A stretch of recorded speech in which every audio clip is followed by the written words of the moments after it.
All right, team. So welcome back. I think we can quickly start. We have already 40 plus participants.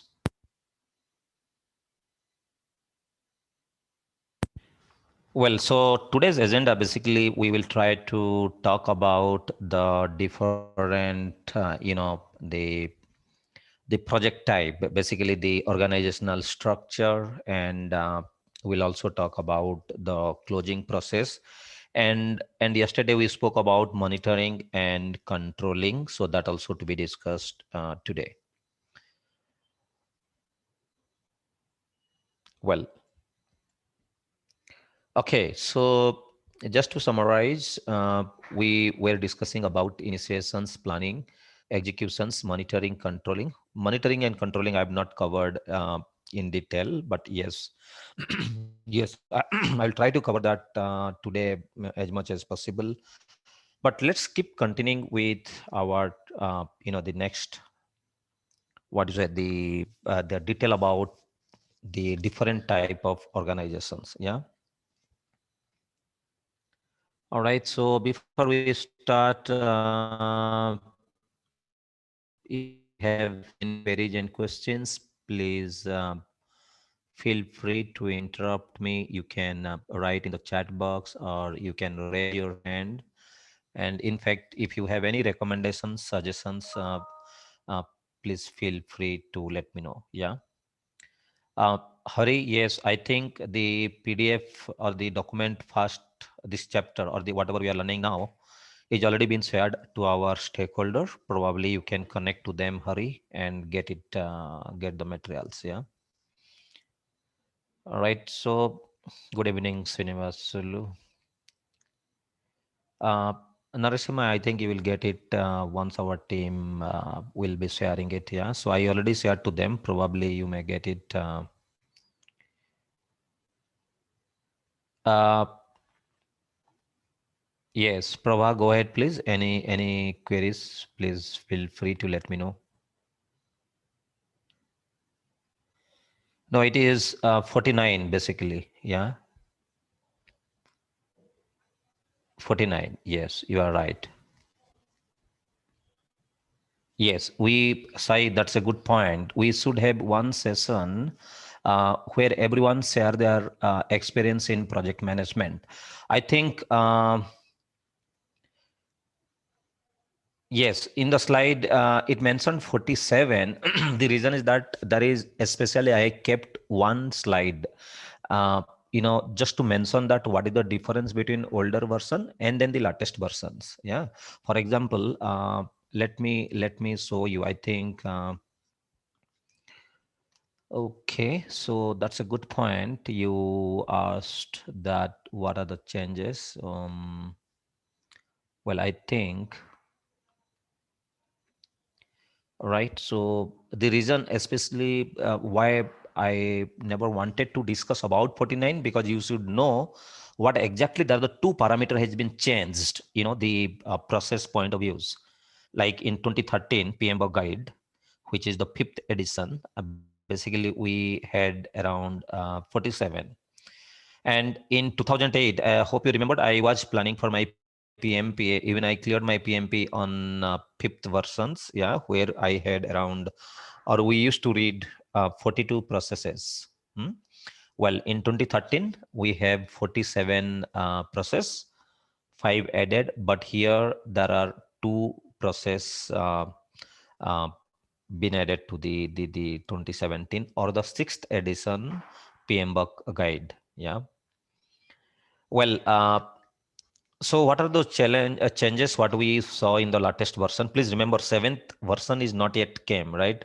So this is the 6th version of PMBOK guide. 7th versions are yet to be released. I'm expecting by Jan 2021, they should be able to update with the new PMBOK guide and probably with the new exam pattern. So once we get that, I think it would be easy, for all of us to kind of understand what are those changes. I'll definitely go through those changes those couple of changes, I have a dedicated slide that the difference between 2017 and 2013 and 17, or probably I can say fifth and sixth edition, so that you can understand what they've added into the entire portfolio. Well, couple of small changes. Let me remind that this is what we already discussed, that time management is renamed to the schedule management. Yeah. And human resource management, it's renaming or renamed to the resource management, which is the latest versions. And well, like in the sixth edition of PMBOK, three new process added and one removed. So three added, one removed. So altogether, how many, Prabha? Like two added, right? So 47 become 49. So manage project knowledge. These are the new process added. And I'll show you the slide and in fact the chart where exactly it has been added and all. We have a diagrammatic view. So just bear with, so that by the time I'll share it till the time, yeah. So implement risk response, which is, the new process been added under executions.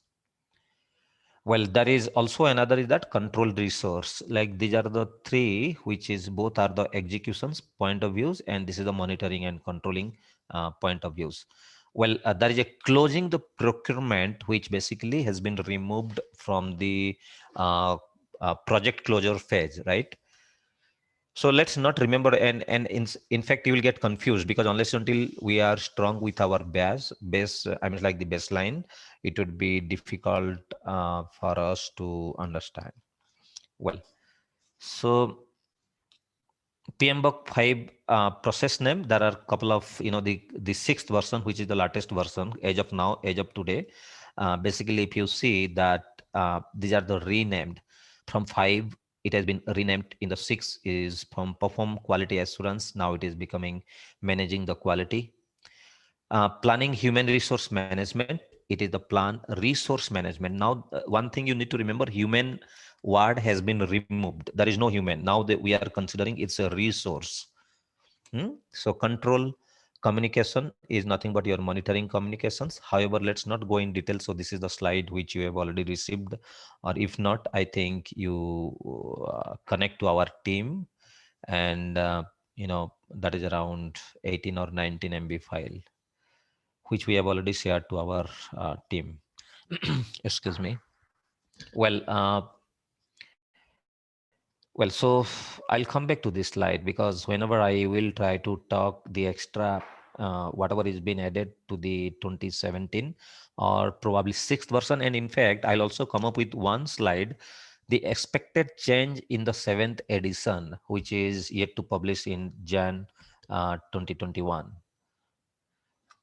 Well, so let's come back to the project organizations and then we'll proceed to the next. Yeah,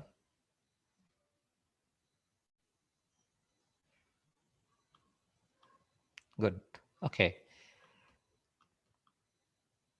All right. So closing the process yesterday till yesterday, we spoke about what are the different, the approach, not approach, I can say what are the different activities under the process group.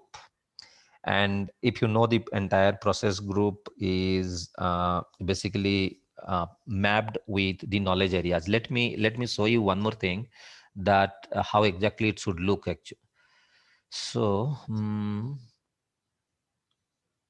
so now if you see this, this is what the diagram. Yeah.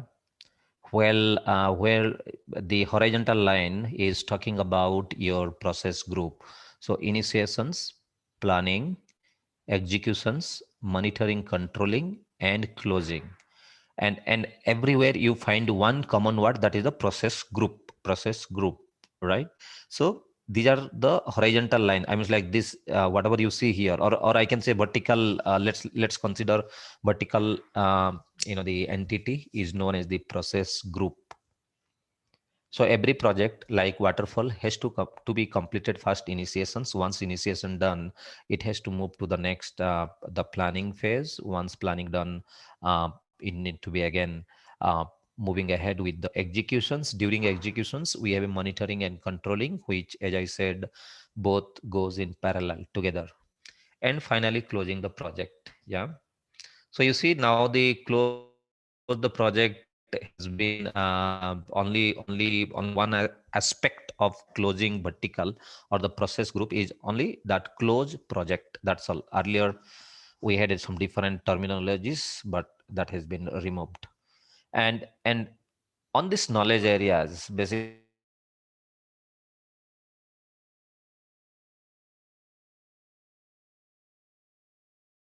there are quality and resource management. Earlier it was human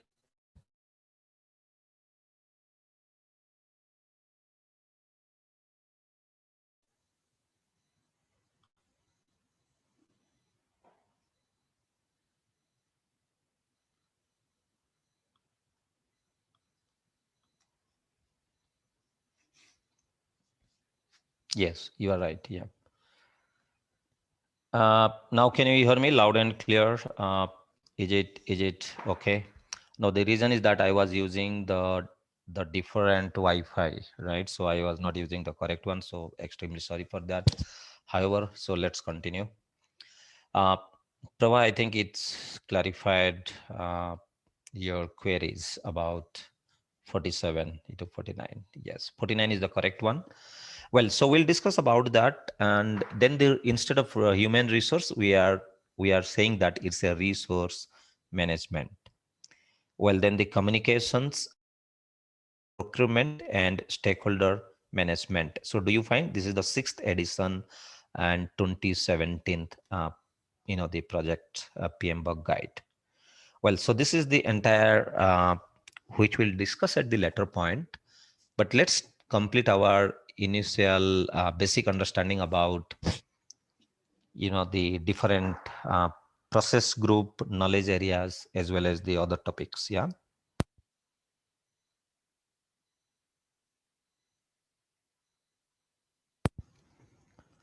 Now,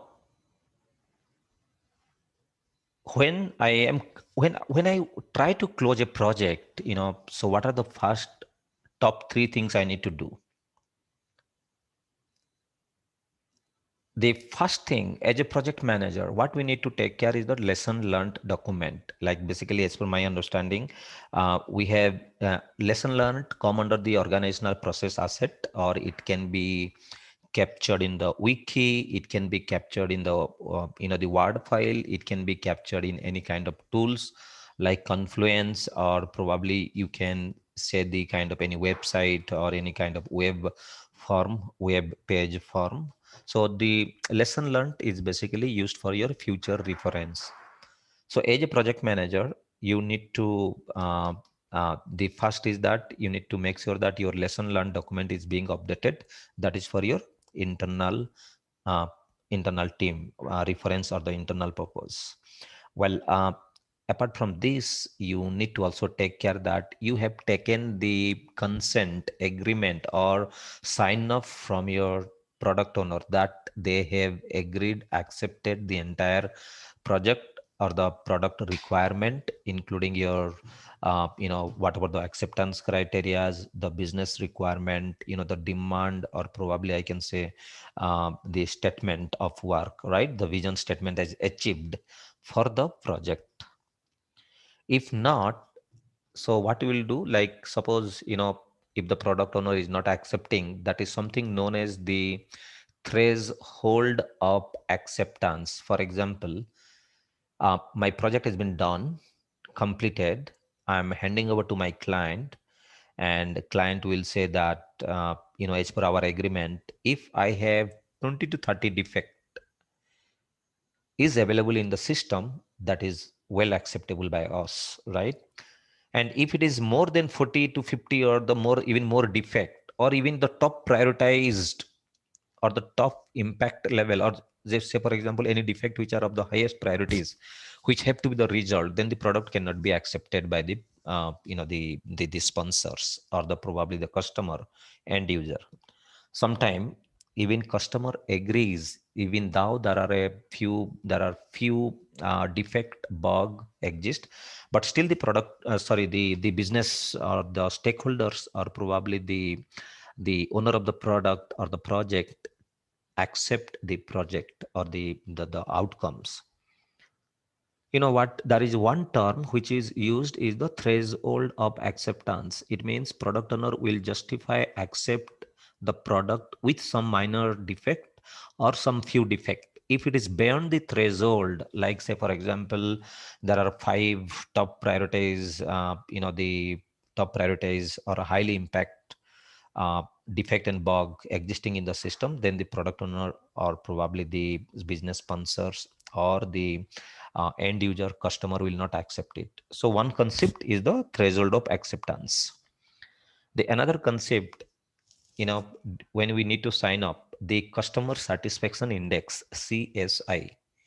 So CSI is basically, it's a kind of survey you need to collect it from your customer. It's a kind of feedback, right? So we are conducting now I'm delivering a training or I'm sharing my ideas, and end of the day you are giving the feedback. So this is known as the, similarly if I am delivering a product or the project to you as a customer, then I must secure the customer satisfaction index. CSI, customer satisfaction index, is basically for my feedback, for the reference purpose, and probably we can showcase to other customers, and sometime we can rectify if some kind of improvement can be done into the system. So these are comes under your basically the first point, or the second point I can say, lesson learned complete. And definitely you need to make sure that your product owner is signed up, accepted, or if not accepted, if anything can be rework can be done, and in a small release probably you can try to log the defect and bug, fix the bug, go for the UAT phase, and then deliver the product. Well, this is more or less like whenever you construct a building and you have a blueprint architectural diagram, and that architectural diagram is not only about your dimension of the entire room, but from the architecture point of view, the front layout, back layout, the coloring, the shade, the front, the what you say, the parking areas and the surrounding lawn and everything. So whenever you do that, you need to measure, make sure that everything has been delivered. If some violation or some kind of is not done as per the agreement, you need to take some kind of adjustment, right? In a kind of construction, the constructing a building. So similar way in IT, ITES, or any other project, or if you consider the biopharma and manufacturing, everywhere we have a lesson learned document. Another example is the biopharma, like say, for example, COVID-19 vaccine. And the vaccine came usually after 3 rounds of clinical trial. And every trial have their own monotonous or the some kind of predefined guidelines and then the steps. Vaccines, medicines will not come directly with a one human trial. So it's very stringent. It's a very kind of critical uh, aspect of any biopharma or pharmaceutical companies or the drug manufacturing companies. So they need to follow certain kind of the trial, right? So trial on the animal, trial with the people, right? Sometime, hope you must be knowing that people dominate, or not, sorry, not dominate, nominate themselves to have the trial on them. And that's a very, very crucial, or I can say very what to say, like very secret kind of things which the company organization is need to manage. That suppose today I'm planning to nominate myself, that I nominate myself to have the COVID vaccine tested on me, for example. So so this is what the lesson learned, this is what the documentation you need to capture. Well, couple of other point which are also required is that project management information system. So what is a project management information system? Anything related to your scope, whether the scope creep happened, if it is there, how did you manage? And if it is a scope or the schedule, Schedule slippage, like say for example, if you ran out of your timeline, then how did you manage and how did you mitigate? What are the constraint from the scope, time, cost, quality point of view? So that is known as the project management information system. Anything related to your project. And MIS, like management information system, which can be used directly by the similar project members in future.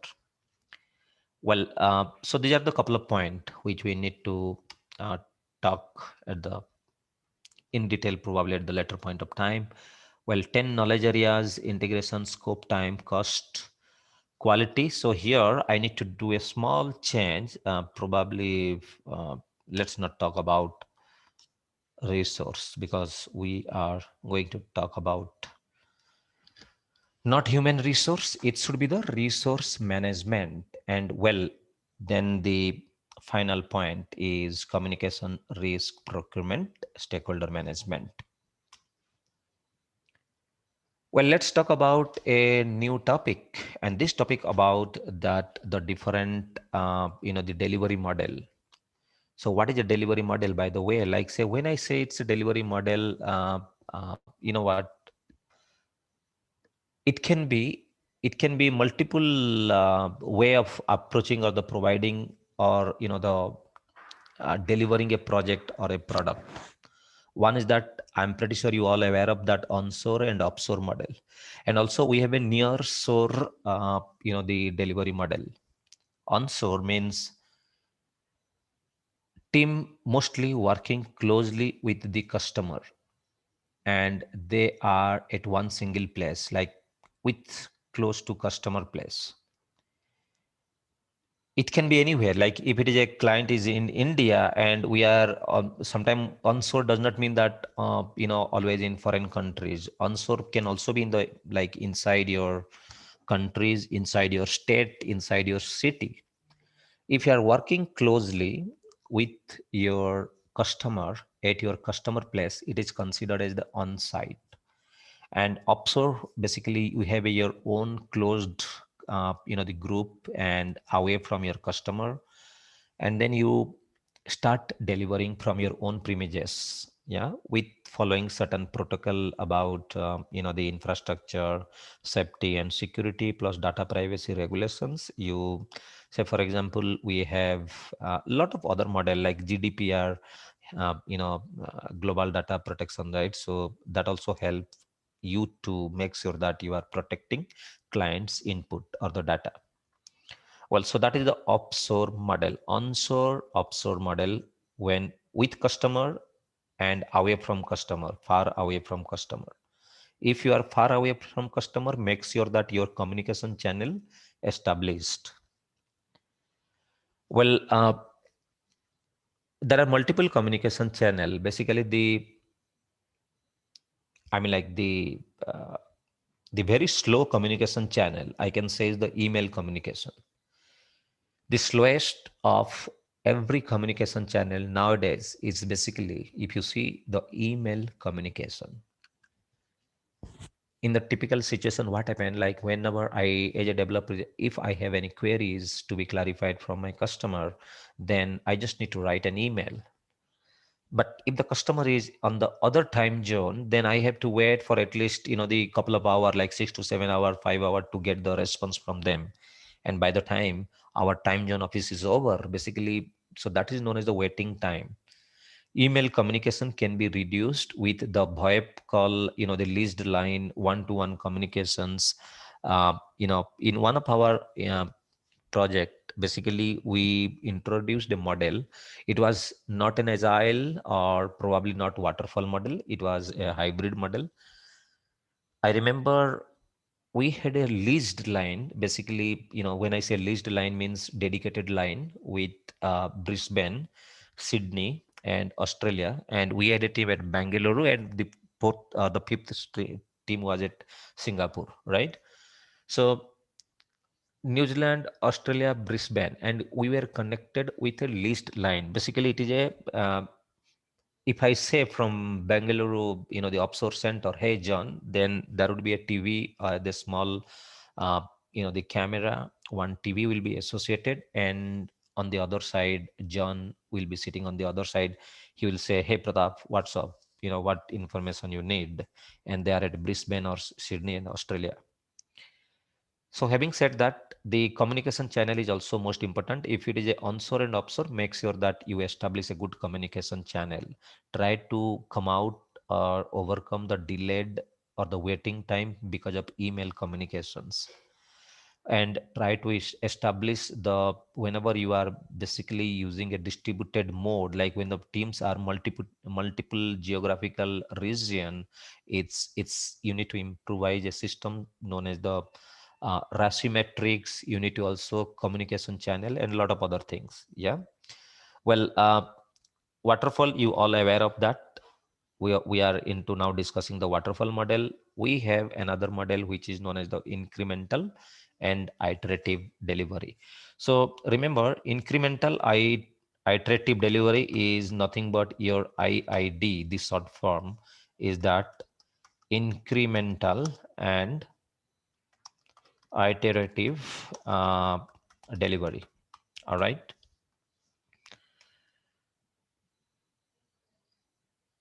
Yes, you are right. Resource management. Yes, I'll change that. Perfect. You got that point. Good. Very good evening, Gitaram. Yeah, Gitarathan. All right. Okay. So we have an onshore model, offshore model. You are clear, and the another model is that we can also categorize the project delivery method into the incremental iterative model. And hope you remember that I said one more, the model which is known as the PDCA. PDCA is nothing but plan, do, check, and act, right? So it is also known as the Deming life cycle. Deming life cycle, which I've just mentioned in chat to everyone. Well, any idea on the incremental iterative delivery? Anyone got any kind of input in the incremental and iterative? Sai is talking about agile. Okay, but agile is not the incremental and iterative,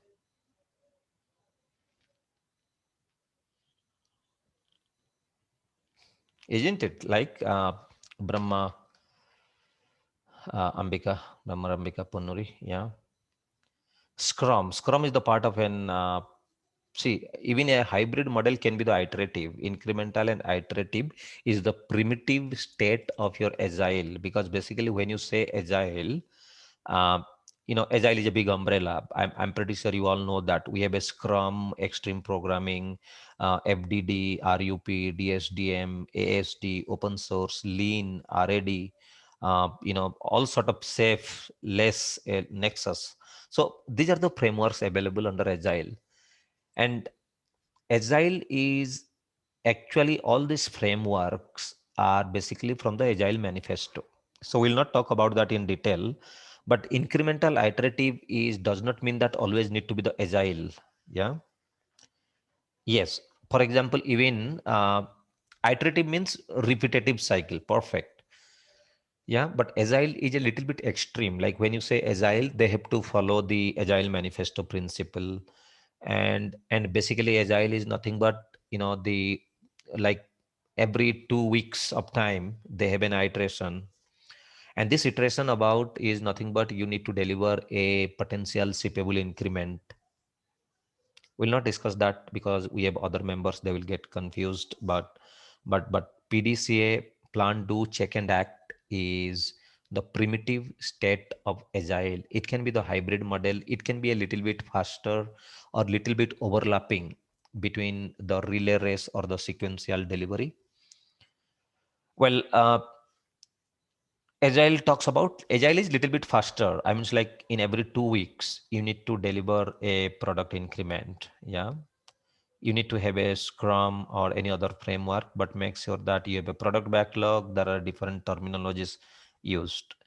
So incremental iterative, as I said, is not exactly the, yes, agile is the big topic to discuss. Absolutely, you are right, Srinivasulu. Yeah. Start with small features and expand to other features. Absolutely. That is also the spiral model. Srika Kolapu, you are right. Progressive evolutions. Yes, that also true. So anyway, agile is a big topic. Probably towards the end, I'll give an hour overview about agile, because 2017, if anyone is planning for the PMP exam, I'm pretty sure in the seventh edition, if you are planning for 2017 or the sixth edition, a PM bug guide, you won't find much into the agile, but they have already introduced agile. Yeah. But I'm expecting that in seventh edition, which is in 2021, probably you may get couple of agile questions. Yeah, that's for sure, because they have customized, and introduced a new topic into the system. Yeah. So make sure that you understand about little bit on agile, but that we'll discuss towards the end of the training. Well, distributed and centralized, when the team are on multiple geographical, the geographies are probably spread across into the multiple countries, we called it as a distributed team. And centralized means when the team are co-located and they are at one single premises, right? All right, so that's how distributed, centralized. Again, the distributed is also, you need to have a very good communication channel, the VoIP communication, list line, one-to-one dedicated communications, some kind of chat tool like Skype or any other tool, right? So you need to use that. So distributed versus centralized. Okay, open source versus closed. Open source, basically you do not the project model where you start delivering the product and the project into without having any paid licenses, but rather you can uh, start using some kind of freeware tool or pre-licenses, right? Say for example Python or any other, where you can start writing the script or the programming languages, but it's a kind of open source. Yeah. Okay, now the interesting part now is coming for somebody. You might be thinking that, Pratap, what do you feel by organizational asset? So what is my asset? My asset is my laptop. My asset is my car. My asset is my, the building or the apartment. My asset is the gold which I have, right? Similarly, every organization have their own asset. And so asset means it's basically that is their own proprietary, or they owning certain things. For example, the standard and the policies, whatever the policies Infosys having is not similar to the TCS. Whatever having TCS having these, the policies are not equivalent to your kind of IBM or probably Intel or any other companies. Yeah. Well, every organization have their own standard and policies, some guidelines. Apart from that, they have also the template. Like I showed you multiple template, right? So PMO takes care of the templates. Now somebody say that what are the different templates I can use for my project? Well, if I give a name of couple of template, is that you need to have the estimation process, estimation template. Sometime what happened, you need to make sure that how the governance and then the project health, project cost, the calculations, then the governance, and probably if it is some kind of the Six Sigma concept, then you need to think about the different template. For risk, we have, the for the risk we have the impact, probability and impact, and then a lot of prioritizations template. Similarly, we have a responsible, accountable, consulted, and informed template which you should be using for your project. Standard deviation and variance is nothing but to check the progress and the health of your entire product. Well, so that is known as the estimation process for program evaluation review technique. Standard deviation, variance. So, so I mean, these are the point, or these are the template, which is basically even the quality guidelines. Even we have a SWOT analysis, like this strength, weakness, opportunity, threat. We have a WBS, work package structure. So these are definitely the templates, right? And apart from that, we have other template like critical path method, Gantt chart. We have the risk template, project management, budget template, time sheet, tracking, Gantt chart, SOW or the project charter template, SOW template, right? So there are multiple templates which your, and who takes care of the entire template? Who owns or who is owning the template? Any idea? Anyone can help me out? Who should own the template? Absolutely, Sai and Sridhar. That's correct. PMO. Yes, Madhavi Sagar. So PMO, Project Management Office, should own the, now what the project manager do actually? Project manager take a copy of that template and reuse in the project. Project manager do not hold the kind of, the owning some kind of template and all, because why project owner is not owning, there is a reason is that, please remember, project is temporary in nature, isn't it? Because project start date, end date is fixed. Even I have seen that project managers are also sometimes contractual agreement. They start, come, deliver the product and project, and then they sign off. So that's how the project manager is. PMO is a kind of central entity, a centralized unit who takes care of the entire template. Yeah, one centralized hub. Okay, distributed versus centralized. Yes, Srinivasulu. Centralized means, okay, if we go to the secretariat, right? If you either you go to Delhi secretariat, New Delhi, like we have a prime minister office is there, right? So we, and then secretariat is the different, like every the head of the institute, the director, associate director, the secretaries, or probably whatever you called, right? So chief secretary is probably your state level, but when you go to the secretariat, every department have their own highest authority sitting at one place. Similarly, in Andhra Pradesh secretariat, or Telangana, or whatever you called it as, now what they do, they are the centralized hub, right? So they are at one single place, they are sitting together and they are managing the entire state.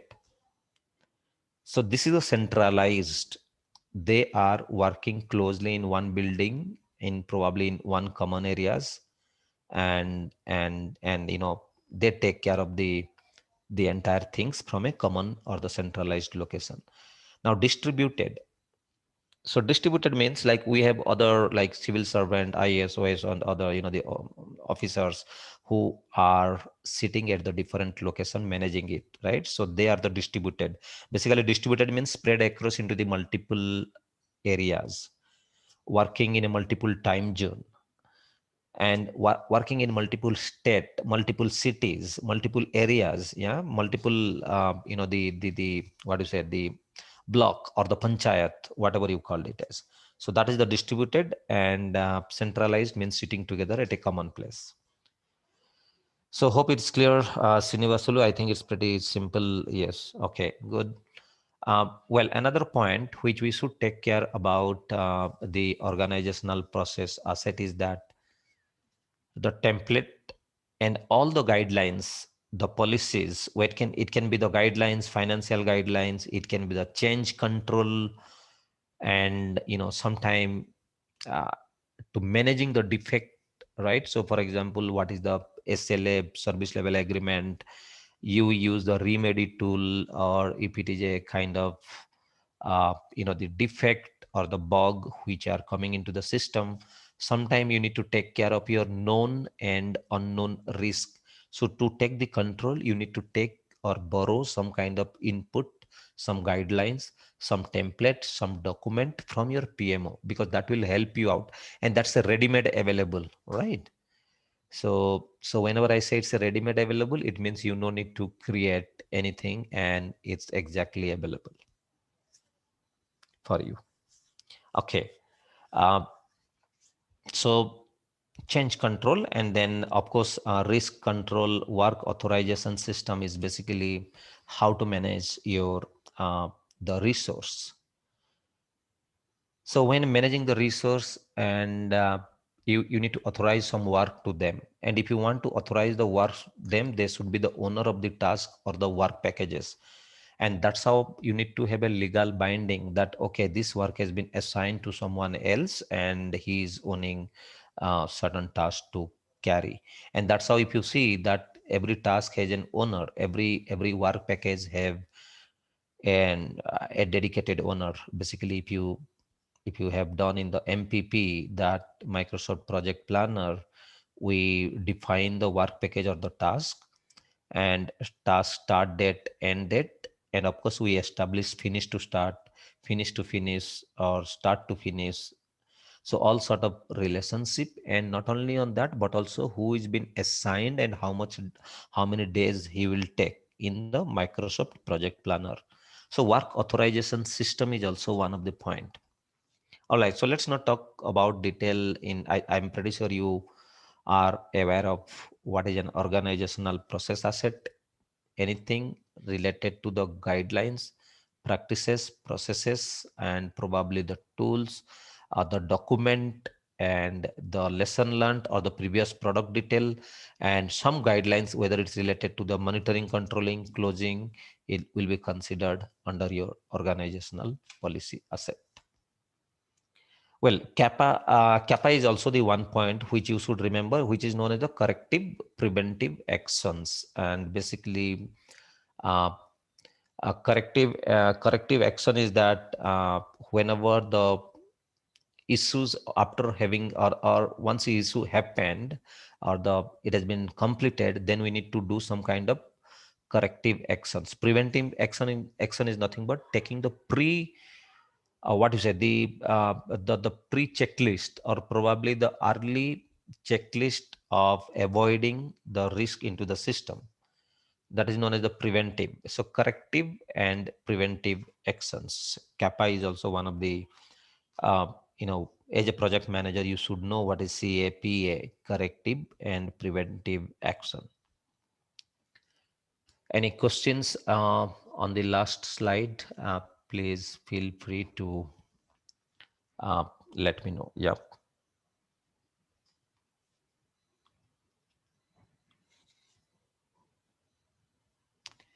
Yes, Srinivasulu, who take care of CR, change request.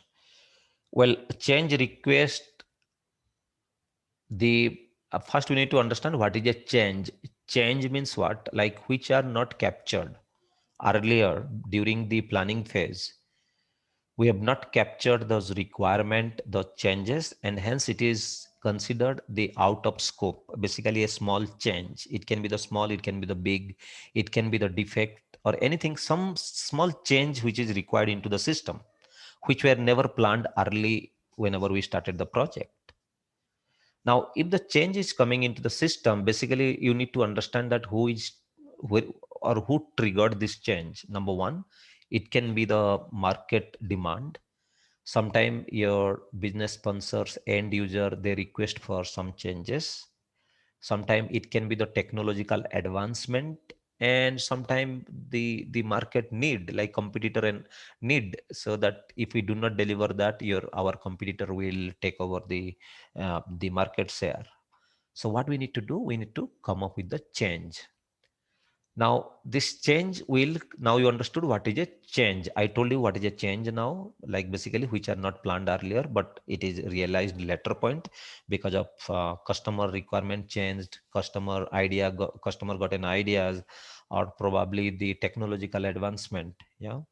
But during this process, if the change is coming, then it has to be approved by the team.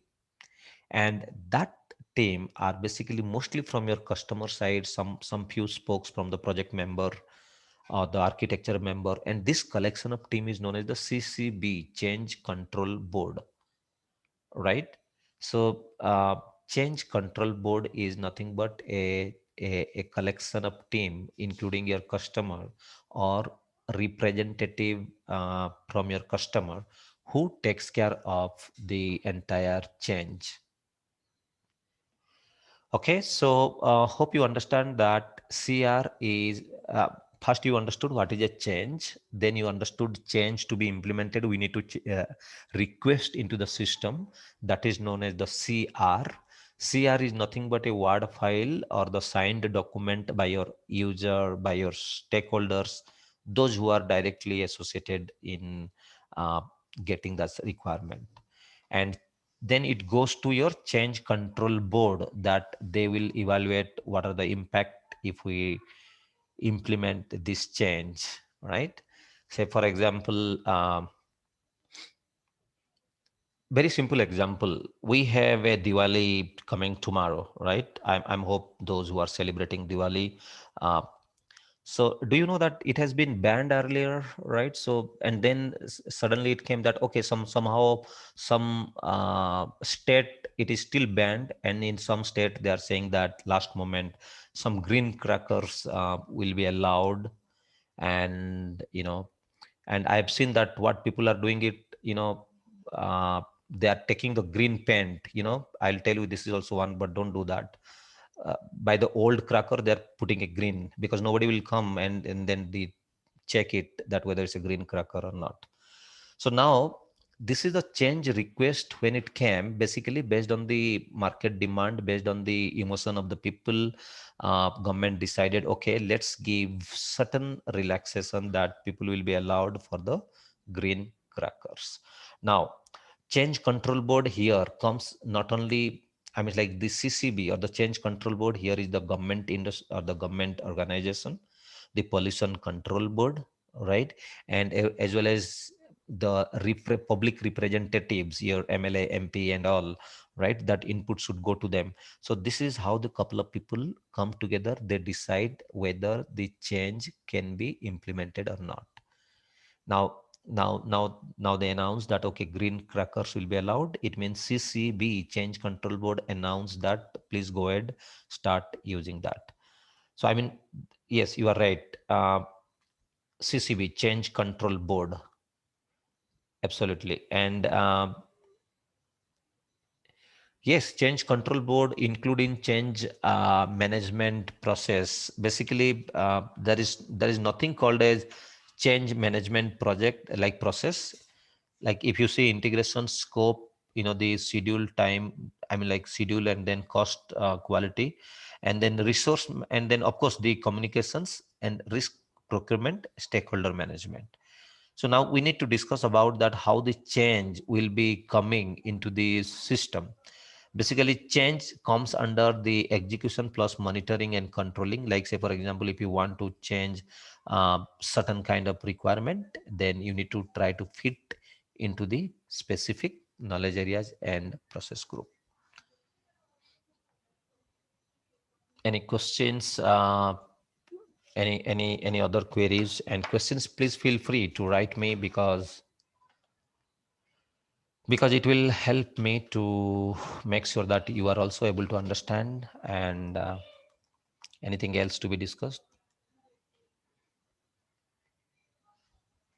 Okay. Who decide in project process about who decide in the project process about the change, right? In our change, like the customer, end user, or the probably the program managers, the business sponsors. But remember, this is from the business side. Then we need also the architectural point of views. and someone who should be what say like someone who should be the kind of the technical aspect. Say for example, subject matter expert. We also need the architectural input, that whether that change can be incorporated into our product within a stipulated time. If no, then what can alternate solution? If yes, what it takes away from us, whether it will take more time, more money, or more people. So everything need to be decided. So it says stakeholders team, starting from your technological team plus your management team.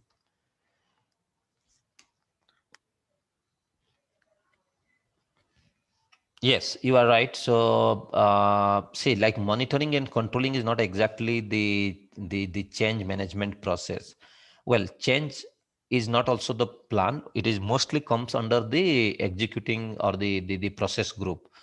Like say, for example, whenever you have the risk or the stakeholder management, but somehow you can say that monitoring and controlling won't have the exact. But if you see the 2016, let me go back to that slide so that you can understand. They have clearly mentioned in the monitoring and controlling. A second. Okay, so let me go back in the monitoring and controlling. Where is that document? Okay. Yes, in the monitoring and controlling, if you see integrated change control, I hope you can see in my screen here. Okay, so uh, this comes flowing under the integrated change control. But if you see that executions and monitoring and controlling both goes in parallel together. So this has to be still executed, like to be implemented.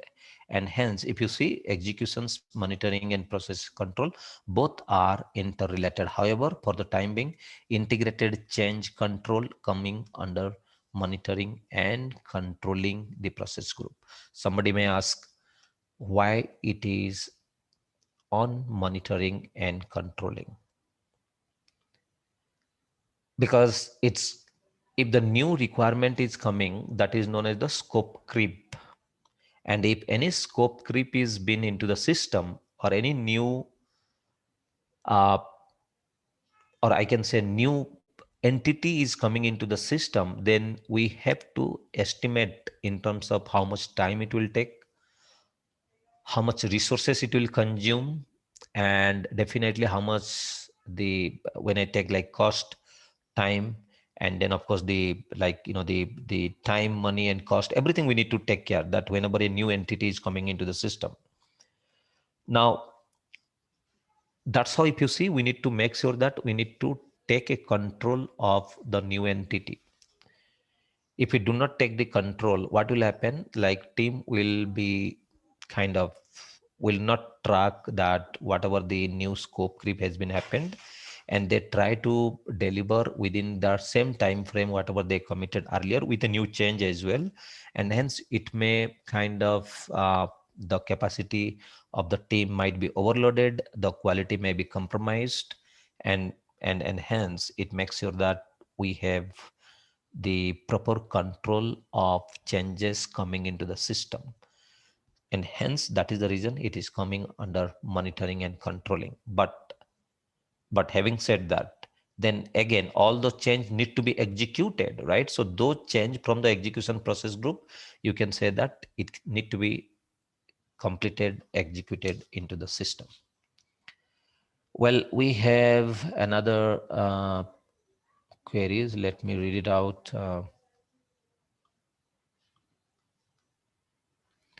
Sridhar, once a CR is approved, its implementation will be like a sub-project. Yes, once CR is approved, then, well, we cannot say that it would be the separate project. It can be the part of the project, but provided that you need to calculate how much extra time and money is required.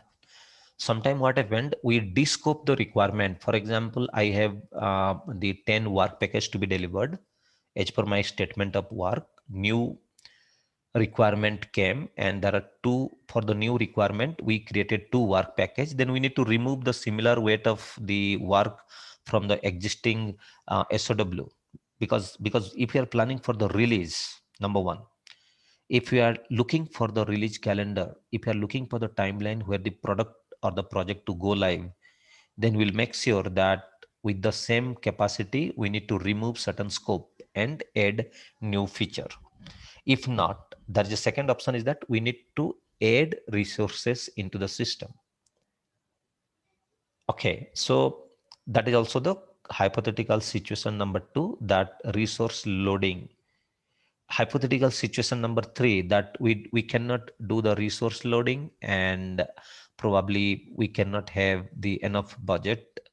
So then you need to think about the warranty buffer, utilizations, contingency buffer, budget.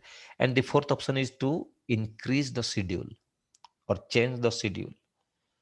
Whenever you are increasing, or probably you are changing the timeline of the project, in that time you create a small release or a small short time release, that is known as upcycle release, OFF. Upcycle release is basically a short release cycle. uh, Sorry, I've just let me send it to everyone so that okay.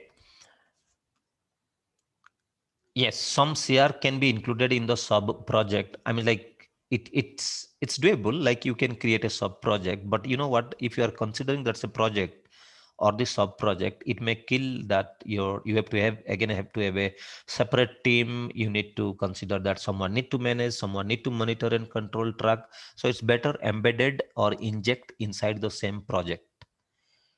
We have another concept which is known as the upcycle release. Release means which is beyond the timeline of the product or the project. Yep. Okay. So PMO decide on the process needs to be followed on the regular basis. For few domain, it is a continuous process. True, Himabindu, because in sometime the change request is a continuous process. Team need to decide where they can adjust. Are they going to adjust in the current scope and timeline? If they have the money, warranty buffer, if they want to utilize, if they have enough resource, timeline, or the bandwidth capacity, yes, they can start implementing.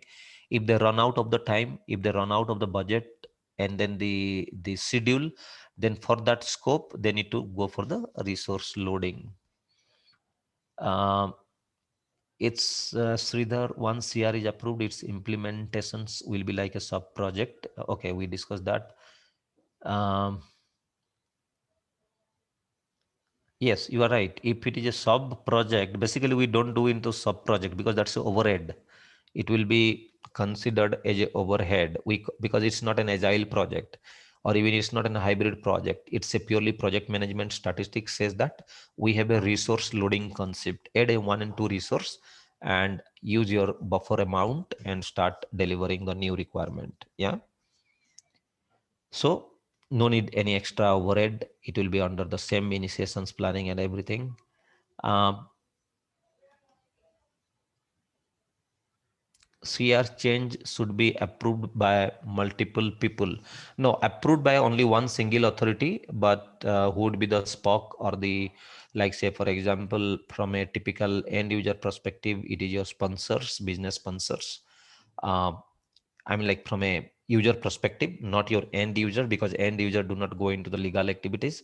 It is a business sponsors who are funding. It is the executive management team who need to take the what you say the approval, but the inputs are taken from the all other aspect, from your architecture team, from your SME business team, from your development team. So the input should go like that. Yeah. um, can CR happen after closure?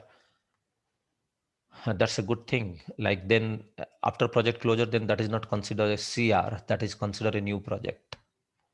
So what they do, they do a traceability. They create a index ID or map it that this requirement or this SOW is actually derived from the project. However, I have seen that, see now, please you need to understand that whenever project closure means officially it is closed, the index, the ID created for the project closed, the project manager assigned is released, the team released, the lesson learned, documentation completed, so nothing left for us to work on that. So what is left is that you need to create a new project, and what you can do that assign some traceability that this change or this new SOW is based on the previous SOW or the previous project. So that's, you can do that. Okay, isn't it? Hope that's clear, Madhavi, that can CR happen after the closure. Basically, closure means everything detached now. There is no traceability. I mean, like there is nothing pending. Yes. Now, Himabindu, if CR or change requests are not included or out of scope, then do we need to new or renew the contract and SOW? See, like statement of work, whether it's a contractual agreement is uh, basically if you are the same service provider and your customer is fixed, we only, yes, we need the I mean like the signed agreement, and we just need a renewal of the similar contract. So contract is remembered for contract. Sometime what happened, it's a again complex term. Those who are into the project management, sometimes contracts are not only on the project specific contract. Sometimes the, for example, I want to migrate my entire the my entire applications, the financial applications, right, to the cloud. So this is one contract. Under that we have hundred of project. We have, like say for example, we have a pet insurance model, we have a forest insurance model, we have a human or the life insurance. So we have a lot of insurance, right? India, we don't have the pet insurance, forest insurance, but if you go to the foreign countries, they have the all sort of insurance. We have vehicle insurance, motor insurance. So so all these are the project or the program. Basically contract is again different aspect of it. Yeah. Okay. Any other queries and questions? No problem, you are welcome. Okay, there is one questions, CAPA, that you asked about to come up with corrective and preventive action. Am I right, Sagar? Right. Okay, corrective action means what is first you need to understand what is a preventive action. Excuse me, today is my throat is a bit problem, but bear with that. Okay, preventive action means what? Preventive action is basically uh, whenever you define the quality guidelines, whenever you prepare the checklist, okay, and whenever you try to make sure that in in our upcoming project, whatever the mistake you did now in the current project, based on your lesson learned, you are making sure that these are the checklist I need to follow and implement in my future project. So it means you are a preventing an irregularities into the system through a checklist. So which is nothing but preventive actions. So for example, what are the preventive actions I need to uh, take care before I go for a long drive? Before I go for a long drive and hill station, I'll make sure that my preventive actions, right? It is not my corrective action. This is my preventive action, is that my oil tank is full, my tire, the air is full or the in the right dimensions, right? And I have all my water bottle, luggage, food well captured into my car, and then I start my traveling. So that is my preventive actions. So what is my corrective actions? Corrective action means suppose uh, when I'm traveling, my tire got punctured. And then I came to know that, okay, I've not done that. I could have brought uh, the, the, the materials to for puncture for my tire. I forgot to bring that. So now what I'll do in my next travel, I need to take care that I will not repeat the similar mistake. So preventive actions are the early readiness not to occur, not to allow to occur some mistake into the system.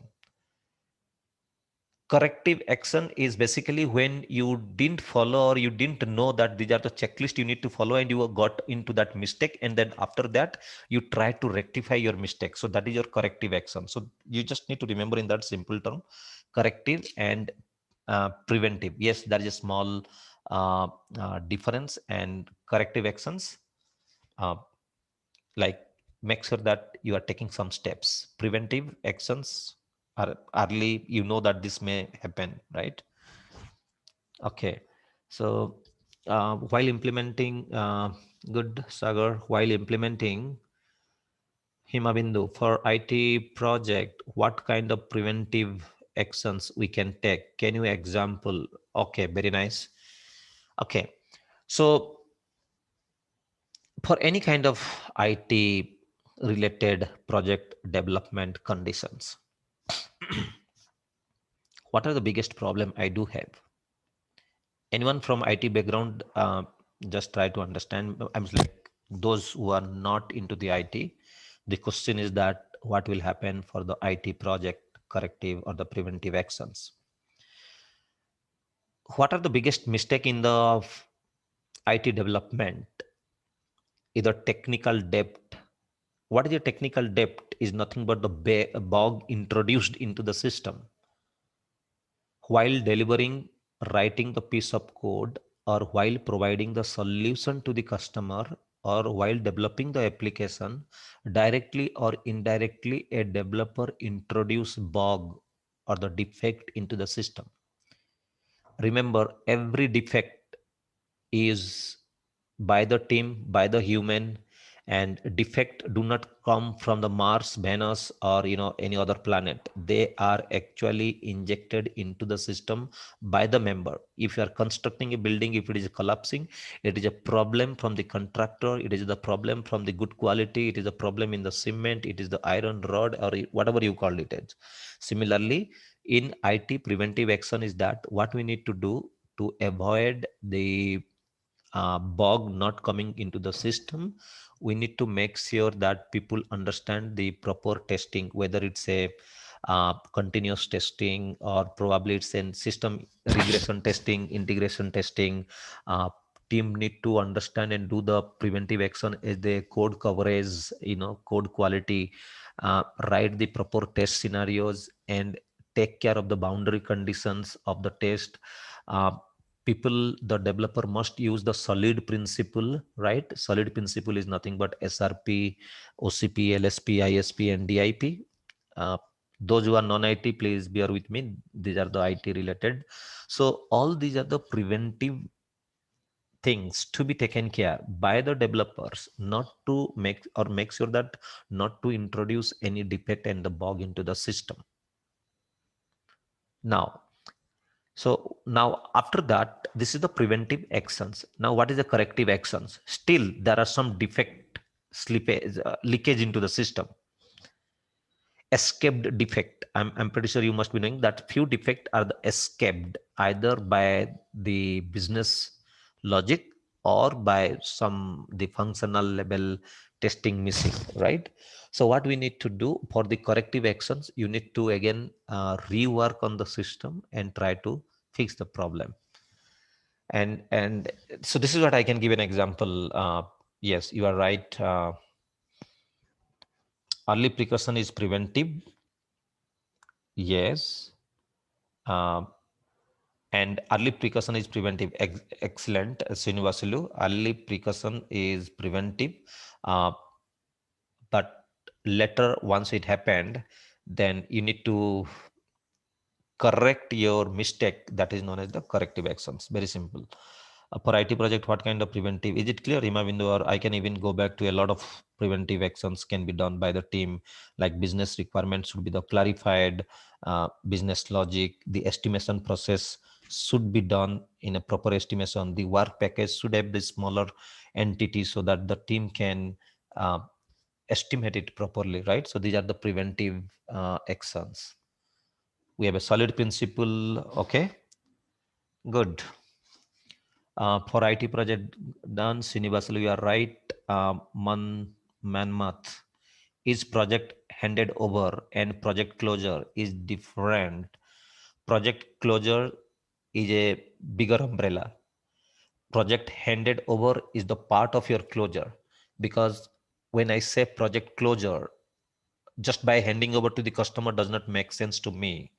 So handing over to the customer, taking the sign off from the customer, trying to get the money from the customer, and after that my internal, because I need to release the resource, I need to maintain the PMIS, I need to make sure that my licenses are released, I need to make sure that I have communicated to my stakeholder about my percentage profit margin, or whatever the project health of the product or the project.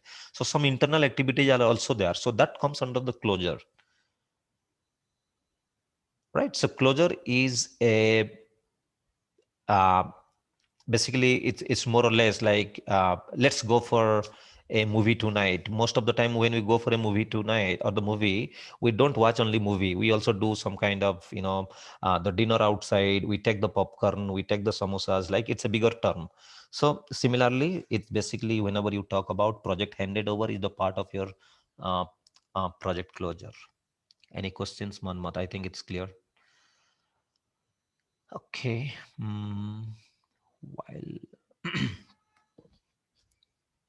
Okay. While implementing a planned scope, team identity a new requirement. Okay, identifies a new requirement which needs to go along with the current scope. From project management perspective, should we rescope the project? Uh, see, it is the kind of the added into the, I mean, like the new project or the new requirement. Sorry, the new requirement. You are right. If the term is the kind of changing the scope of the entire project, yes, that's true. Because whenever we are getting the new requirement, we do a quick change control board. We do a small impact analysis. I remembered when I used to prepare the impact analysis document, which is also known as IAD, right? So impact AD, impact, whenever impact analysis document. For example, if I want to deliver something through change control board is coming to me as a project manager, Pratap, please incorporate these changes. Uh, then we need to do and prepare the impact analysis document from the technical team. If we bring the change, where else we need to do the impact, how many days it will take, and what is the extra cost or the time, and everything need to be calculated. Yes, it has to be added into the system. True, that right. If CR is not included or out of scope, then do we need a new or renewed contract? Okay, I address this, I believe. Okay. Any other queries and questions, team?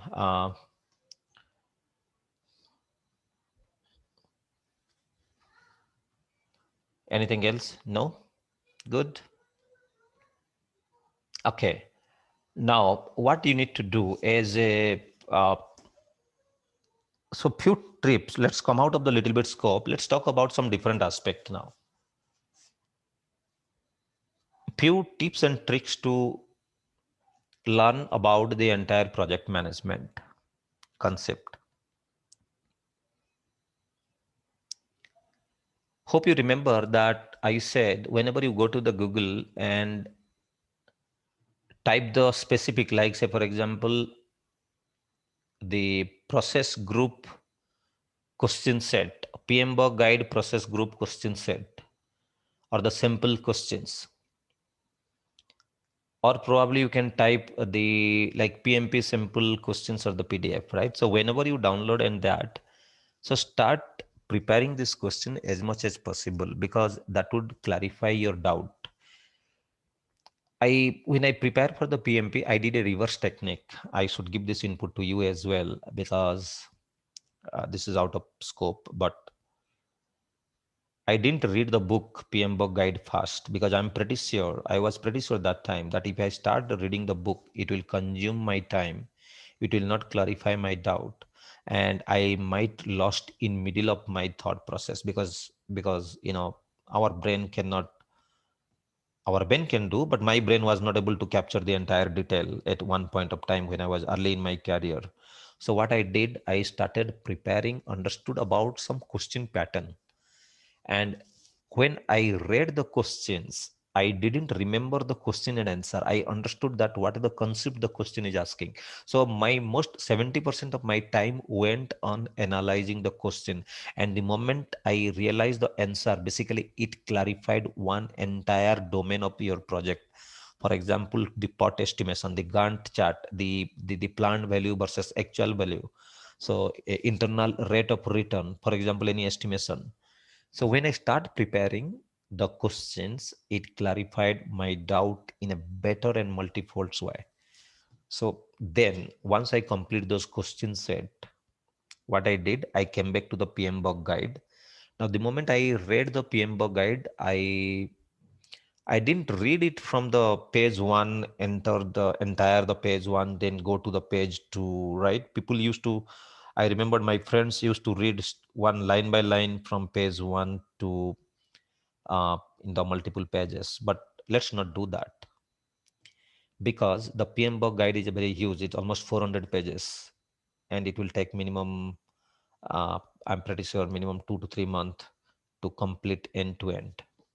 So what I did, I prepared the question, understood the concept, understood the logic, then came back to the PMBOK guide.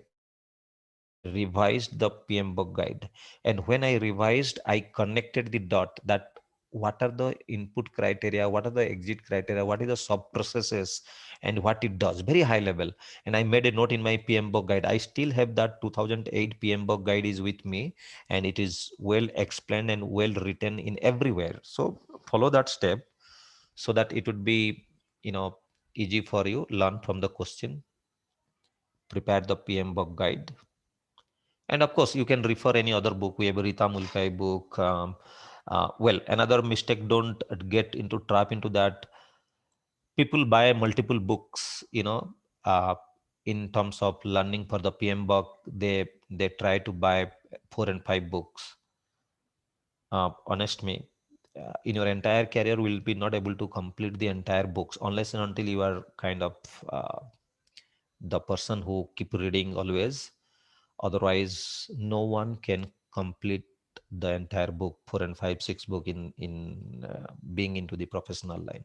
So take one book and complete end to end. The moment you revise a book into multiple time, it will clarify your doubt. The moment you revise multiple questions, it will clarify your understanding, better understanding. Take a overview of PMBOK guide, understand the different process group. For example, if somebody asks you, um, someone asked me, Pratap, where is that integrated change control, right? So you should remember that only this is the person, whatever is mentioned, you must remember this entire guideline. And once you do that, you are done with your PMPs. Yeah. Uh, the another point, do not read your questions during the exam from top to down. It's a reverse approach you need to do. I mean, like read your questions, the last line.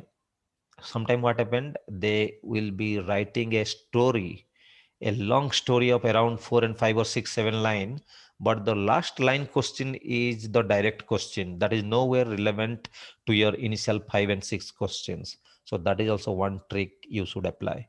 The another trick, start applying elimination process. Like if you find that two questions are look similar, then you find it out which one is the highest or the best possible scenarios. Even both are look similar, both could be the answer, but find it out which are most or highest possible relevant to the question set. All right, so these are the techniques you should uh, apply.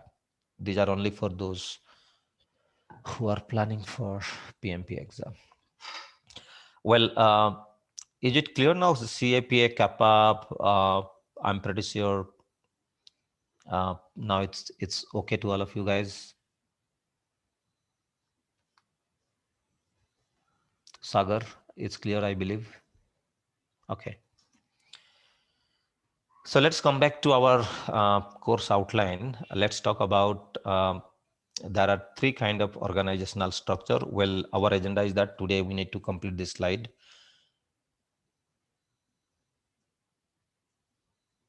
Well, let me ask a couple of things now.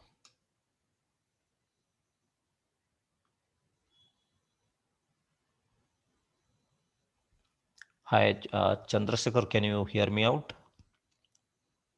Could you be on mute, please, Chandrasekhar?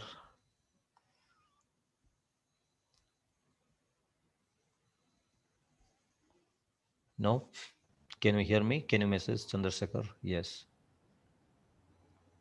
Chandrasekhar, do you have any queries? Like which one is uh,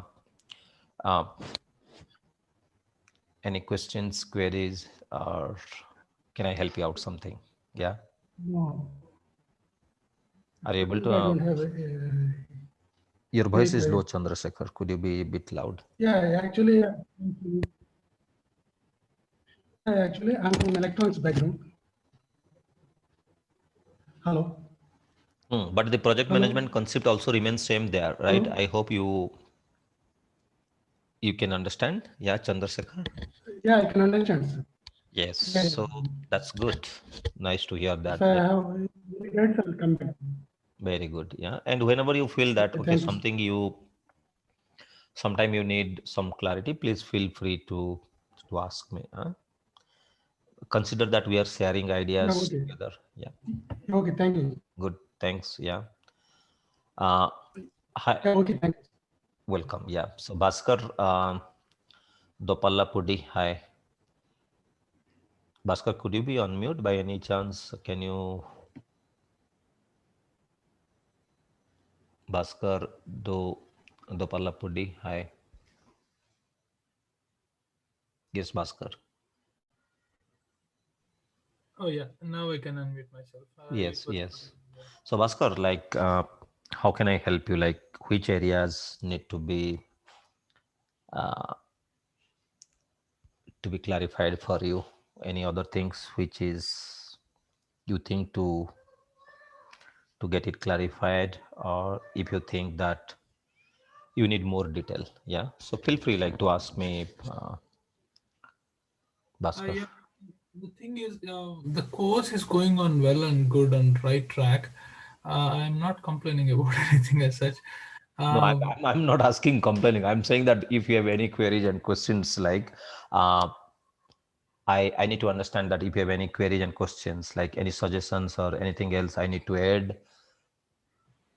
um, Not as such of now. I haven't found anything as such now. And you are from IT background, or how are you Yeah, like? yeah. I'm working in IT for last 10 years, and past 3 4 years, I'm observing the project management very closely, Hmm. detailed points. So I can correlate my experiences with your explanation. That's very good. Very nice. Good. So look forward to you to complete in PMPs. Yeah. Yeah, looking forward to that one. Yeah, You thanks. can do that if you start reading, and the techniques which I'm giving it, you just remember that and start implementing it. And yeah, good. Nice to hear that, Bhaskar. Yeah. Good to talk. Thanks. Okay, good. All right. So I'd like to ask one and two more persons, like our team member, Govind Ram. Hi, Govind. Could you be on mute, please? And and like if you have any queries, Govind Ram. Hmm. No, yeah, no. Hello? Yeah, Govind, I can hear you, but hopefully you are able to understand, or anything I would like to add. Yeah, understand. Okay, what is the difference between, if somebody asks you, like, Govind Raj, what the difference between functional organizations and matrix organizations? How would you answer that?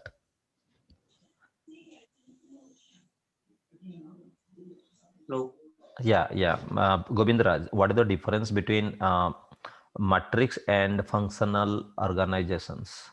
What is a matrix organization, by the way?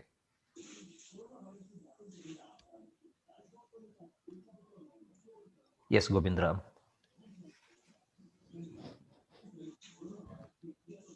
Any idea, Govindram, what is a matrix organization? No? So no worries, Govindram, because we have not yet covered that topic, which we'll discuss now. Yeah, I have not covered the matrix organizations. Good. So nice to hear that, Govind, you at least came. So let's come back to. Thank you very much, Govind, for talking to us. Yeah. So okay.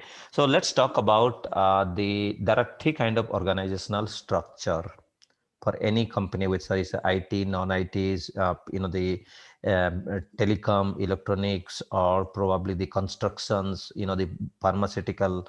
The organizational structure basically can be categorized into the three aspects or the three areas or the three types or the categories. One is that functional, projectized, and matrix organizations. Well, what is a functional organization, by the way? Like, if you will definitely get one and two queries in uh, the functional, projectized, and matrix organization. So make sure that you understand. Okay, so let's understand what is a functional organizations. Say for example, whenever for in any IT, non-IT, or so, say for any domain, anything which is related to a function, say for example, the sales team, the finance team, quality, the manufacturing, and probably you can say that architecture, right? So they are belongs to one function. And if your organization is divided or categorized on based on the different functions, then it is known as the functional organizations. And basically it's a very old model. Earlier what happened, we have a sales team separate, and of course today is also they are the same structure. Finance team is another the vertical for the organizations, right? So in my diagram, if you see that this is the functional head, and we have a, say for example, we have a sales team, finance, quality, manufacturing, and all. So here the head of the department or the subject matter expert is on the top of the hierarchies. And if you see in the diagram, functional head, like say for example, enterprise architect, then the solution architect 1, solution architect 2, solution architect 3 and 4, then the system architect or the architect, the development architect, whatever you call it at. So this is one of the functional organizations. The company is divided or categorized into multiple the type of the organizations like functional. Another thing I can say that not only on the architecture part, but also I can say the director of the finance, right? And then the under that program manager and program manager 2, project manager or the program manager 3 and 4. We have a project manager 1 and 2, project manager. So this is again can be the functional organizations. Basically, organizations are grouped by the different functional areas. Now the question is that in this case of the functional organization structure, there should be some advantage, pro and cons, right? Pros and cons are the advantage and disadvantage side. The good part of the functional head is that you have is actually in one function, basically whether it's architecture, design, or development, or whatever you call it is, right? Testing and all. So you have a very good bonding with the team. The reason is that you keep continuing as one single entity for entire project. The another point is that there are not much conflict between the team members or the members or the part of your functional organizations, and they are easy to manage, right? So for example, they know that my functional head is constant and I will be keep continuing working with him. So they down the line, they establish a good understanding among themselves, right? So these are the kind of benefit of functional organizations, and they have a very good, clear development career path. And they're fixed, like this is a one team. They don't dismantle at any point of time. But there are still some kind of problem, or not problem, I can say disadvantage in this project is that for a project manager in a functional organization have very minimal authority. Actually, the functional head having the highest authority, or I can say the highest decision maker, or the decision maker for the project. Any functional organization, the projects are actually driven by the functional head, not by the project manager. For example, if you go to the manufacturing unit of aerospace domain, Airbus, for example, so the project manager is part of your, actually he's just a kind of a contributor like your developer, and under your the functional or the division head. Now project manager has a very low authority, in almost no authority over the functional organizations, number one. For project manager, there is no career path in functional organizations. And basically, if you see, being as a project manager for a functional organization, no one will listen to you. Basically, they will listen to their functional head, not you as a project manager. So that's the kind of pros and cons, advantage and disadvantage. As I said, disadvantage is project manager has almost no authority. You don't have any career path as a project manager, and don't expect that your team member will be loyal to you, because they know that they need to work with their functional head of the department, and hence they are more loyal to the head of your team, or the functional team, not you as a project manager. All right. And the another part is that this is for the project manager. If you are a project manager, these are the problem. But for other members, it's a very clear path, and team members become very strong in their domain. They work very closely together, and the good part is that team members are not released once the project is complete. Well, so that is the advantage and disadvantage. The another model, apart from the functional, we have a projectized organization, and basically no need to discuss that, where the project is taking on high priority, not into the vertical like finance, marketing, manufacturing. No, it is only purely driven by the project. Here, the good part is that project manager is having the highest authority over the project. The another disadvantage that once the project is over, all the team members are released from the project. So basically they are more focused towards the project, not on the team member. So team member can be released once the project is over. But who is the highest authority? Your portfolio manager or program manager or the project manager. So they take the control of the project. So if by any chance, if you are a project manager for the projectized organization, then you will learn, you will be groomed, and you will learn a detail about the project management activities. If you are a project manager under the functional head, your limitation is less and you are not a decision maker. Probably you cannot be groomed, or you cannot learn the entire detail about the project management as compared to your projectized organizations. I hope it's clear to everyone. So these are the advantages. The first point is project manager has the highest authority. As I said, yes, you need to take care and stay focused on the project, not on the people.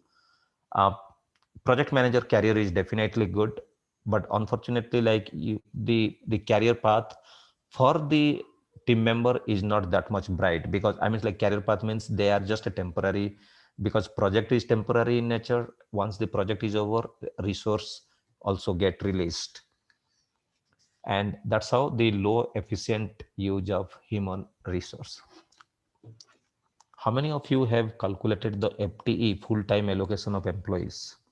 Basically, in projectized organizations or in a projectized culture, we calculate the resource or the people, whether it's a full-time allocation or the 0.5% or 0.25 or 100% allocated, project manager need to calculate in that aspect as well.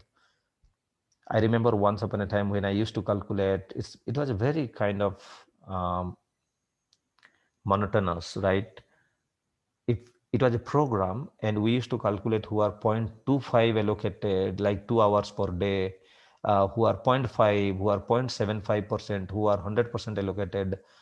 So these are actually done in a projectized organizations, because they are few I'm like all the members are temporary in nature.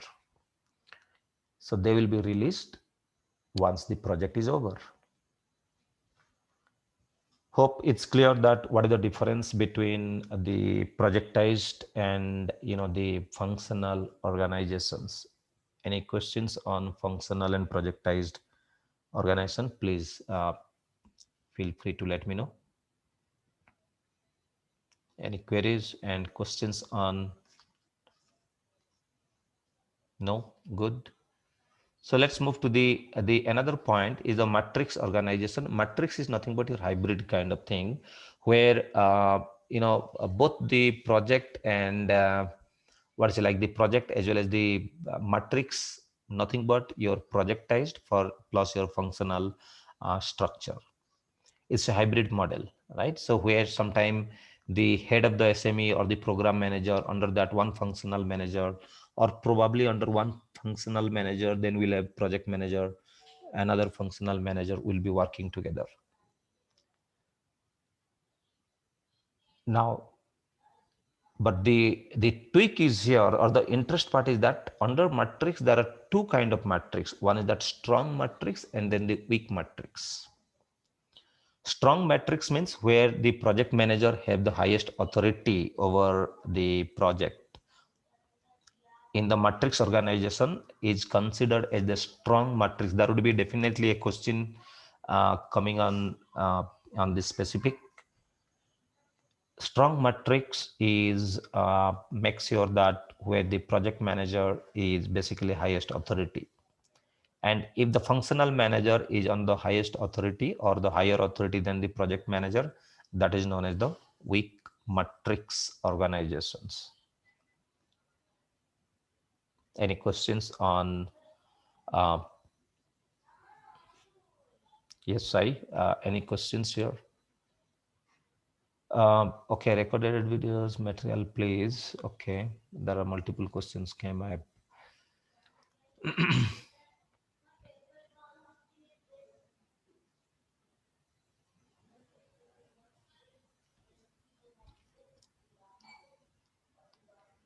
Okay, good question, Himabindu. Like for someone who is not a manager yet, how can we express our interest to go up in the career? So I don't think so. You need to express your interest. So you need to grab the opportunity.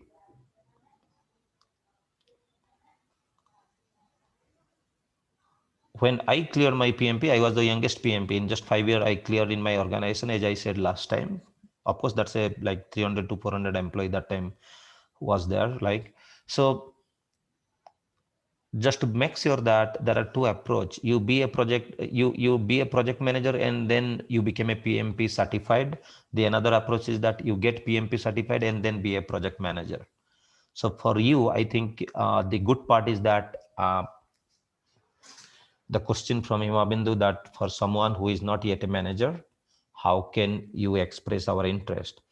So you be a PMP certified or the CAPM certified, and or else you talk to your management that I have learned, undergone through the PMP training, and you say that this is the training we had, so I want to do something on the project management. unless until you share something, your expertise would be difficult, right? So no need to ask for or show interest for to anyone, but you can grab this project management. For someone who is not okay, it is done. How useful the PGP for MBA professional? In matrix, one employee report to two or more manager. Yes, that is what is one of the crux of the matrix organization. Sometime one employee can refer to a functional manager as well as one project manager. Now, so there is one more slide that, okay, I'll show you that in the strong matrix and weak matrix, then you need to think about who, if both are equivalent, like, the project, then you can say it's a matrix organization, like your functional manager having equal responsible and equal weightage similar to your project manager, then it's a matrix organization. But if the functional manager is having highest authority or the little bit more authority than the project manager, that is a weak matrix, and the reverse is strong matrix. Yeah. Okay, good. Yes, this is for MBA professional. This is widely used. I'm like to be, whether it's MBA, MTech, MCA, BTech, B, like project manager conditions. It's applicable to everyone. Yeah. You can become a good project manager once you learn the technique. People are grouped together based on their functions. Yes, that is known as the functional organization. True, Rajesh Sankula. Functional organization is a type of organization structure that uses the principle of specializations based on the functions, or the role. That is also true because uh, uh, this is more like, say, for example, if you see any government, right, they work in the functional organization. For example, we have electrical department, right? So we have an electrical department, we have a like the medical the facility. So both are all different entities. So these are the functional organizations. The entire government is running on functional organizations. That's true. People with different functions roles are under one head, project manager. Matrix organization without functional head. No, I mean, if you see the definition, where the both are equal responsible, matrix organization. If you are talking about people with different function roles are under one head, project manager. No, I mean like matrix organization without functional head. No, matrix organization also have the functional head. Matlab, both the functional people as well as the project manager both have the equal responsibilities. Yeah. uh, Prakash, the recorded videos are I'm like, our team can share. Yeah, Kiran or the other members, the host, you can see here, they can share the recorded videos. The link should have received. Which one of the IT following, please, either functional or projectized? All the IT, mostly the IT is, if you see, if it is a product based company, it is mostly towards the functional organization. Every big product domain, functional, actually they start with a big functions or the functional matrix, and under that the projectized. The project is the part of your functional organization. But if it is a purely service based industries like TCS, Infosys, or any other thing, they are the projectized, because they run the project, they get the money, they provide the solution, they get the money, right? For them it's a projectized organizations. So IT, if it is a service related, consider it's a projectized. IT, if it is a product related, predominantly related to the product, then it's a functional organizations. Yeah. For example, Microsoft has created the MPP tool, right? So they are the functional. Basically, the project comes later. First, the function or the product is important. Okay, what will be the structure in this matrix organization? Okay, that is something is missing here. Like say for example, I can say in this diagram, I can say, for example, this is my head. It can be the functional head or like say for example program manager. Anyone can be here, and under this I have program manager 1, say for example mgr1. We have a functional head 1. We have the design head 1, right? So basically if you see, and under that mgr manager we have like say for example project manager lawyer 1. This is the project manager lawyer 2. Under functional head we have a functional manager right? So in this case it's a mix, it's a matrix organizations. Yeah, well, the another part also we can do that, you can replicate, right? Sometime what happened in most of the cases, like say for example I can also do that, right? Say for example this is the head, functional head, and this is the program manager. So both into the head of the department, both have the equal responsibilities. They talk with each other, they create a one community or the small team. So in that case it is more or less kind of the matrix organizations. Yeah, good. I hope it's clear to everyone what is a matrix and what are the advantages and disadvantages of matrix organizations. I'm pretty clear you now know that disadvantage, there are two boss, isn't it? But in this diagram, whatever I did, there are two boss, even though they have a very good sync up together, but you consider there are two boss. The moment you get two boss, then a little bit conflict, the groupism, like one team, and then things will flow. No centralized control and the coordination, because what will happen whenever that the two are the equal, the decision making is not perfect. Like anyone can take a decision, some one person decision might be superseded by the another one. In that case it create conflict into the system. Well, so this is also the disadvantage of the matrix organizations. But having said that, the mostly product based companies are, you can consider those who are into the product development, they are the matrix organizations. Okay, what are the good thing? Because under matrix you have a projectized flavor plus the functional flavor, right? So people will kind of well balanced, and both horizontal and vertical communication. Horizontal and vertical communication means, I'll show you in this diagram. Like one is that because these two head, they are connecting or discussing together. Vertical head, like say for example this is the functional head. Functional head will talk with the functional head 1 and then the functional manager, right? Similarly program manager vertically will talk more towards the manager 1, project manager 1, and project manager 2, so vertically.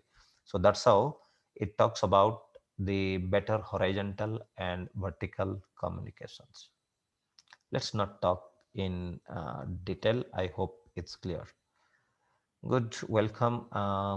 Weak matrix, Raghavendra. Weak matrix in matrix organization.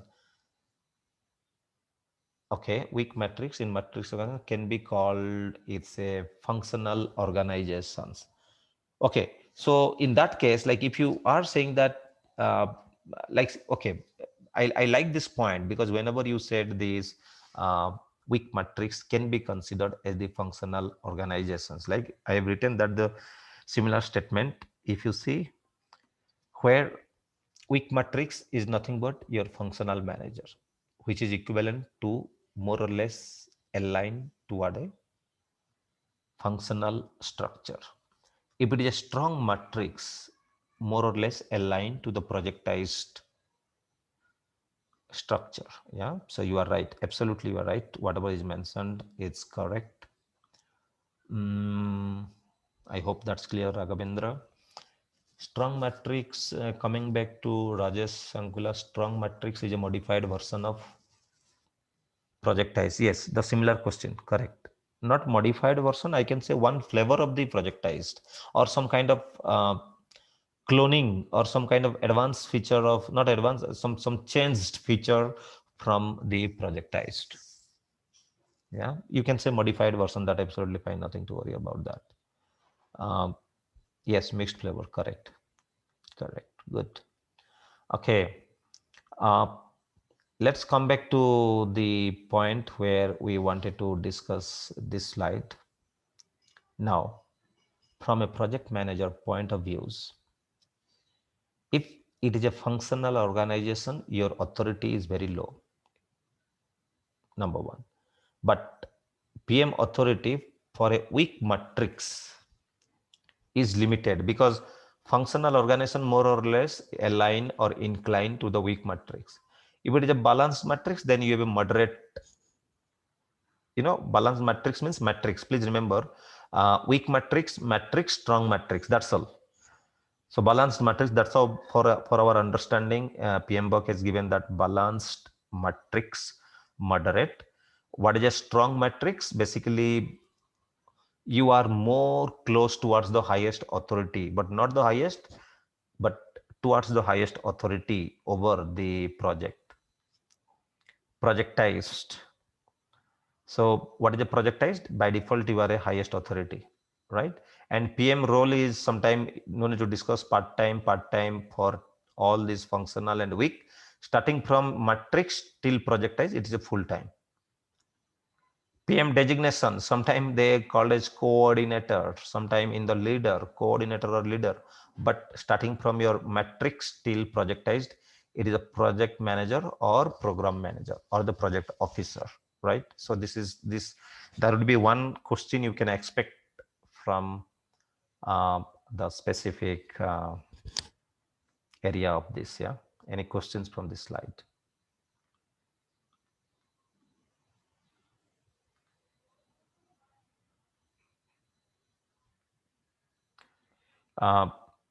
Lokesh, is it the WhatsApp group? Is it also, do I need to join there, or is it for the student group, Lokesh?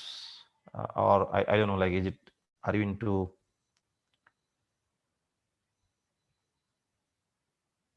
Okay, we'll discuss that, Lokesh, if this group. Okay, now a couple of points. We have already discussed that, and environmental factor I've already covered. Organizational culture, by the way, what is a culture? Couple of points we already discussed. Organizational culture is differ from organization to organizations. Based on that, the culture of its employee, the culture of its the customers, and basically it impacts a lot. Basically, if you see the customer side, there would be, if you are working very closely with the customer, then your organization will be well adapting the culture of your customers. So organizational culture is nothing but your mostly towards the customer orientations and are reflected by the customer, the culture. And sometimes organizational culture help you to be in the high morale, and sometimes kind of the way of working together. For example, if you go to the Apple, if you go to the Google, the organizational culture is something else than if we go to any other development companies, because the Google or Intel, or not Intel anyway is a manufacturing, they don't have. But if you go to the Apple and Google, because they believe in the creativity, they believe in the culture where people evolve with a lot of the ideas when given enough the environment, enough like the Maslow's hierarchy, we'll discuss on that. So they fulfill everything. If you go to the Amazon culture is different. Like basically they will provide you the entire thing, the starting from your infrastructure, from your the facilities, the salary, everything is okay. But the organizational culture is that more towards the work deliverables, right? So they don't, in Amazon and all, they don't consider any kind of hierarchies. So you should be a kind of a good contributor, and rest would be so. Organizational culture is highly okay. Social and cultural environment, because if my, what will happen if my project is um, running, my sponsor is at China, and the consumer or the people or the developers are at India, right? So you need to understand what is that political plus social plus cultural environment. If you go to the Japanese, the Japan culture, Japan timing, and is definitely they have a different culture. I'll give an example. When I've been to Finland, is one of the world's happiest country. I'm pretty sure you all would be knowing about Finland because they have a good culture. Like people come by 8:30, by 4:30 they all will leave the organizations, right? So I'll not give this example because we have a couple of more minutes, but the, if you go to the UK, you should not call it raid, RAID, raid, right? You should call them dialogue. British avoid saying what they mean, whereas Australians say exactly what they mean, right? So British try to kind of not saying directly, and but Australian, if you go to that, they are straight into the communications. American communicates via rallies and slogan with visual expressions, right? Say for example, they are little bit, if you go to the United States of America, you'll find out all the different set of people. Yeah, I mean, you will get the rich people, poor people, black people, white people, people from the different countries, because that's how the United States of America started, right? So all people from the different origin, they came start together, and that become United States of America. Well, so social and cultural environment is also one of the point which you need to discuss. International and political environment, like politically you need to be very strong for working with multiple factors which may impact your product or the project. For example, if they have given example that gas pipeline is suppose is flowing from India to Iran through Pakistan, so now you can understand, for example, Microsoft Azure has, Microsoft company is at US, but they have a data center in UAE, they have a data center in Afghanistan, right? So even they have a data center in Pakistan. So you need to think about that international and political environment. Good, so that's all from me today. Any queries and questions to be discussed, feel free, I think.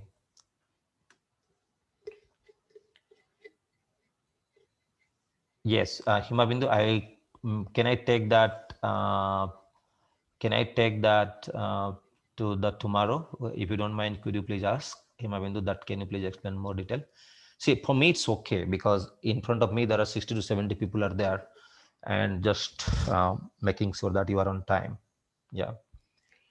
Good. So that's all from me for today, and thanks all for joining with me. If you have any queries and questions, please feel free. If not, I would like to say to everyone that wish you all a happy Diwali and happy Dhanateras today.